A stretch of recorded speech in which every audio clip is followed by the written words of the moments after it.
Hello everyone, and welcome back to Whispers of Turkish Stars. It's always a joy to have you here, leaning in with that same curiosity that keeps our little community alive. Today I bring you a story that hums like a song you've heard before but never quite listened to until now, a story about a quiet wish that dared to become real. It's about two people you know well, Erkan Meriç and Hazal Subaşı, whose private hopes somehow threaded themselves into the fabric of their lives until, almost without effort, they found themselves standing inside the very dream they once only whispered about. Before we dive in, if you haven't joined us yet, you know what to do. Hit subscribe so you never miss the moments where what-ifs turn into what-is. Now, let's talk about the wish that so many fans call the Hazal wish, the longing to see those two hearts not just meet in a script, but meet in life, and how that delicate desire surprised even them with the way it came to pass. From the very first time Erkan and Hazal shared a frame, there was that electric quiet, the kind that tells you something unseen has just begun to move. The hours were long, the set was a second home, and between costume changes and table reads they began talking about everything that mattered, what they wanted their work to mean, where they hoped the next opportunity might lead, and how to carry the weight of a public life without losing the truth of who they are. Those conversations always felt easy.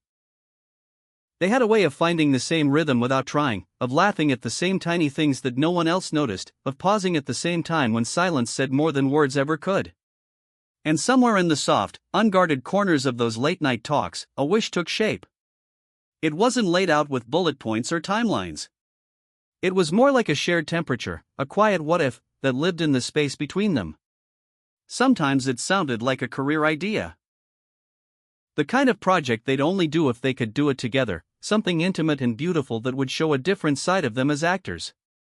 Sometimes it sounded like travel, an escape they joked about to shake off the noise, a faraway place with early mornings and no one to recognize them.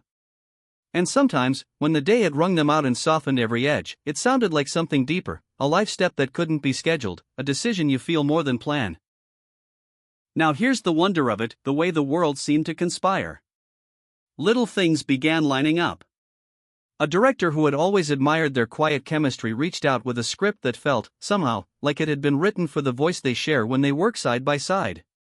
A brand considered them for a campaign but insisted they'd only do it if both were available, and suddenly their calendars were free in the very same window. An invitation for a charity visit arrived, and just when it seemed impossible to make room for it, a prior commitment shifted to create space for them both. None of it felt forced. It was like recognizing a melody you can't place, one you hum without knowing why. That is the kind of thing that startles you. We're trained to expect the grind, to believe that every beautiful thing demands a struggle you can measure. But what happens when the beautiful thing appears gently, when the world opens a door so quietly you almost miss it? That's when disbelief and gratitude pour in at once. Imagine their conversation after that script meeting, a look held a second too long, a laugh that breaks into a pause, and one of them saying, almost under their breath, "I didn't think it would happen like this." And the other, maybe, replying, "I thought we'd have to work so much harder for it." Not that there wasn't work. Of course there was, but the alignment itself felt like grace. People love to be dramatic about a single turning point, a grand gesture, a sparkling moment that tells you the story has arrived at its headline. But with Erkan and Hazal, the headline was written in lowercase, in those invisible lines you can only read in hindsight. They didn't rush toward anything, they simply didn't run away when it came close. That's what made it powerful. There was no ultimatum, no stage-managed reveal. Only the steady, dawning awareness that the wish they'd both sheltered quietly, respectfully, was stepping out from the wings without demanding applause. If you ask me what that wish really was, I'll say this: it held many shapes. It looked like the courage to share a project without fear of comparison to what came before, to be seen fresh as artists who happened to understand each other's breath and timing. It looked like an escape hatch from noise. A trip in old sneakers, a map scribbled in pencil, a promise to get lost and not ask for directions. And yes, it looked like a future that's less about the public's will they, and more about their should we? The kind of future two people learn by listening closely to what the other person doesn't say out loud. So how did life answer that wish? Not with a single glittering moment, but with a string of small yes. Yes to a rehearsal schedule that magically accommodated both of them. Yes to a flight they hadn't planned to take, gifted by a production gap and a late-season airfare that made them laugh out loud. Yes to a living room where a script read bled into an honest confession about fear of expectation, fear of breaking something delicate by naming it. And in that confession, the deepest yes of all, the recognition that what they wanted was not a spectacle but a sanctuary, not attention but alignment. There's a story I love from those days. One evening, after a day that had started before sunrise and refused to end, they stayed in on purpose. No fancy dinner, no photo-ready outfits, just comfort clothes and the familiar quiet hum of a city that does not sleep.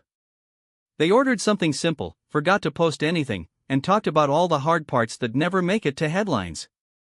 That was the night they sealed the wish without even calling it a decision. In the softness, they realized they were tired of holding back a feeling that had already built a home between them. If there was a promise made, it was made there, and it sounds like this: we will not let the world's pace define ours. And don't get me wrong, there were tests. The calendar did what calendars do, filling with obligations and last-minute calls. The noise got louder, as it tends to when people start paying attention. But the strange, precious thing about wishes that come true in the right way is that they stabilize you. You don't clutch at them like a prize, you wear them like a heartbeat. That's what Erkan and Hazal did. They held their center. They learned to say no, and they learned to say yes, and they let the wind blow without handing it the steering wheel. Some fans will insist the wish was a step toward formalizing what everyone else had been speculating about for years, and I'll admit, it would not be surprising. When two people arrive at the same answer separately, the conversation about next steps writes itself. Maybe a ring didn't flash under a spotlight, maybe it was simpler than that.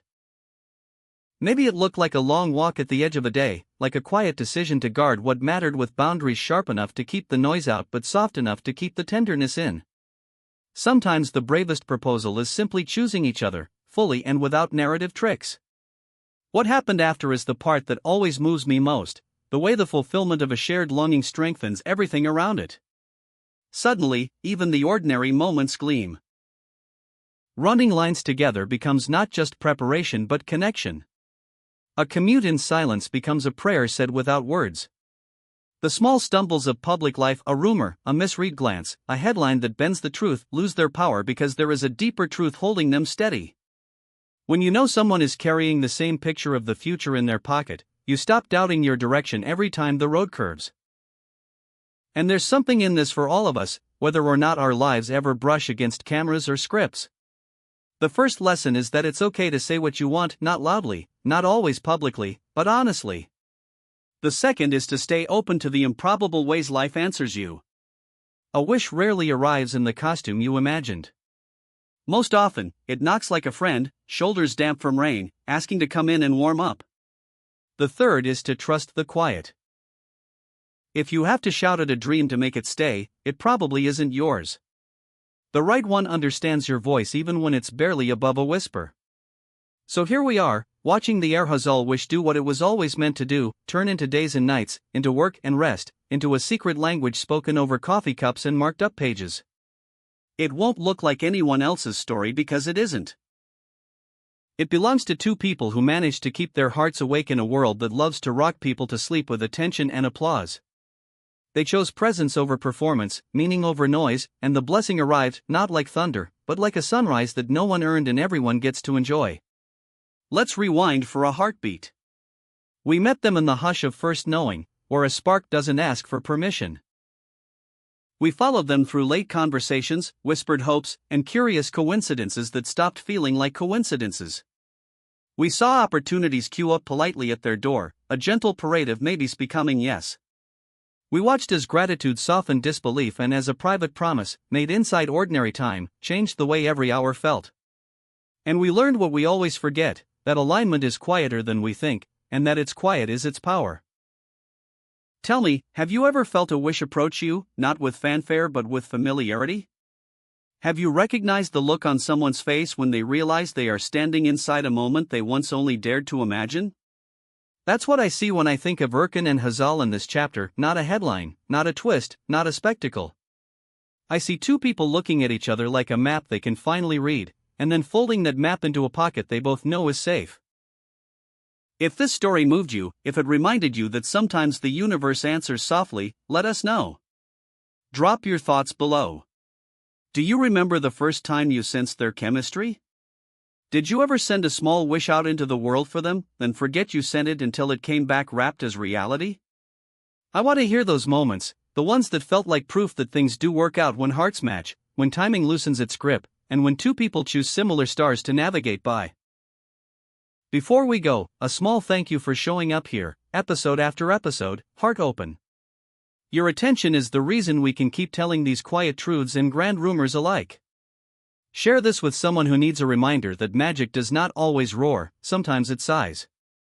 Tap like if you believe in wishes that don't need to shout, and subscribe to Whispers of Turkish Stars so you're here next time when a rumor grows up into a revelation. For now, hold this with you. Somewhere, between call sheets and coffee cups, between a set's last echo and the soft click of a front door closing at night, a wish became a life for Erkan, Meriç and Hazal Subaşı, and the most astonishing part of all is how natural it felt when it did.